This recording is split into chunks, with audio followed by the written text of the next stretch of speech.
Con esta crónica buscamos entrelazar nuestro pasado con nuestro presente y a partir de esta cohesión poder entender mejor nuestra ciudad y cómo sus problemas anteriores dieron como fruto sus problemas actuales y el fenómeno del desarraigo.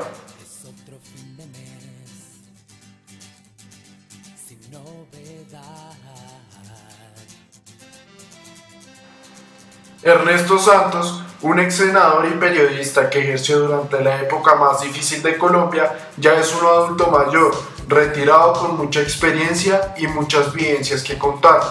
Una mañana de domingo estaba en el club El Nogal, desayunando con su nieto, quien lo admiraba y siempre le preguntaba por sus vivencias y cómo había sido su vida. Ernesto se acordó de una de las vivencias más importantes de su vida, que fue la toma del Palacio de Justicia. Le contó a su nieto que ese día se encontraba en el Capitolio y que se dio la señal de que el M-19 se estaba tomando el Palacio de Justicia. En ese momento se armó un revuelto en el Capitolio Nacional. Mucha gente pensaba que el M-19 iba a tomar el control del país. Le dice a su nieto que en ese momento recordó a su gran amigo, el ministro de Justicia Rodrigo Lara Bonilla, quien por esa época de violencia había caído el año anterior por la lucha entre el narcotráfico y el gobierno. Luego de salir vivo por poco del Capitolio, reflexionó el por qué el M-19 se había tomado el palacio y llegó a la conclusión de que podía ser porque el ejército había roto el pacto del cese al fuego o porque los extraditables se habían asociado con el M-19 para evitar la aprobación del tratado de extradición con los Estados Unidos.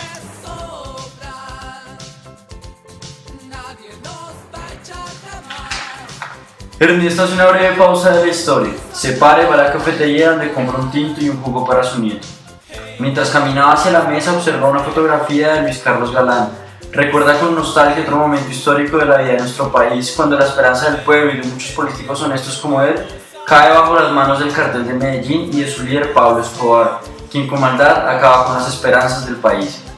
¿Cómo es posible que un colombiano asesine a otro colombiano, olvidando el legado de su tierra y acabando con la vida de una honesta persona que para ellos representa una amenaza, desarraigándose de su propio pueblo y el desarrollo de este? Durante esos años se vivió una auténtica guerra entre el narcotráfico y la justicia. Muchos políticos corruptos vendían el alma de su país por dólares manchados de cocaína y sangre. Al llegar a la mesa se sentó junto a su nieto y le contó los hechos del asesinato de Luis Carlos Galán. Sin embargo, le contó también a su nieto que a pesar de estos duros eventos, Bogotá avanzó culturalmente con la creación de eventos como la Feria del Libro, el Festival Iberoamericano de Teatro, el Concierto de Conciertos y Rock al Parque. Con esto, le habló a su nieto de uno de los acontecimientos políticos más importantes de los 90, como la apertura económica, que trajo nuevas influencias para los bogotanos, como las tribus urbanas, que cambiaron culturalmente a la generación juvenil de la época, evidenciando el desarraigo en estos, debido a que cambiaron sus costumbres propias por las nuevas tendencias extranjeras. También se vieron cambios a nivel político, como la reforma constitucional por el movimiento de la Séptima Papeleta, el cual surgió tras el asesinato de Luis Carlos Galán. Después de esto, Ernesto siguió con las historias. Le contó a su nieto que en el año 93 había caído en Medellín Pablo Escobar.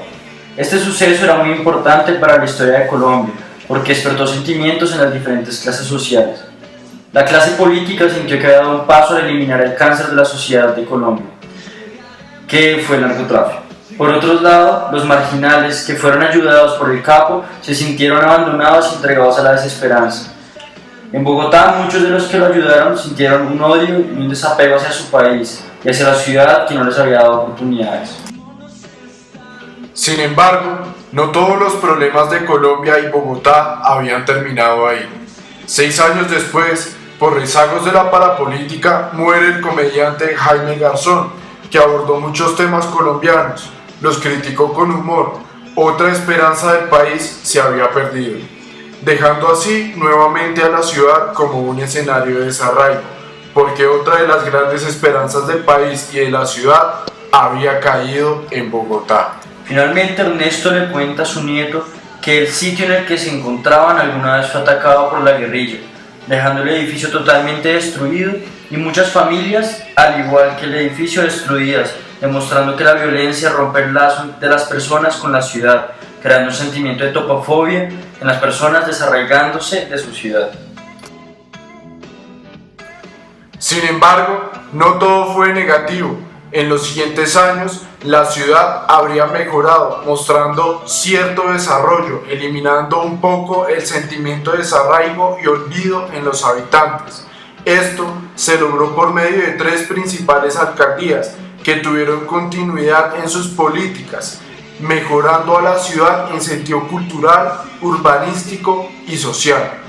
Ernesto le explicó a su nieto que todo empezó cuando la gente pudo escoger al alcalde por voto popular.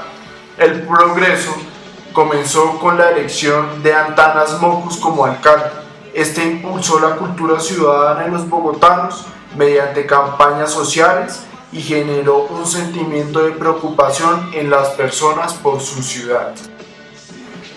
Luego de la conclusión de este periodo, llegó Enrique Peñalosa a la alcaldía, quien, además de seguir las políticas culturales de su antecesor, hizo un cambio urbanístico en la ciudad, implementando nuevas ideas como la creación del Transmilenio y las ciclorrutas en la ciudad, cambiando así la cara de la ciudad frente a sus habitantes y frente al mundo.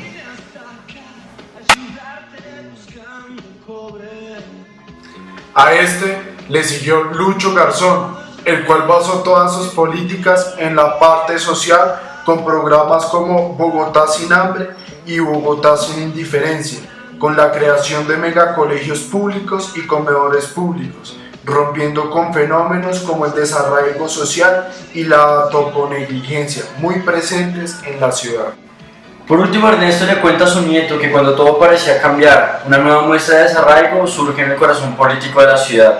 El alcalde Samuel Moreno es destituido de su cargo por problemas de corrupción y un carrusel de contratación que afectaría el estilo de vida de los bogotanos, debido a que una de las obras más importantes para la ciudad, la Avenida El Dorado, quedó suspendida por mucho tiempo, y con esto afectó la percepción de los bogotanos sobre su ciudad, y trajo en ellos una decepción acompañada por el desarraigo al ver el gran problema de corrupción que enfrenta Bogotá.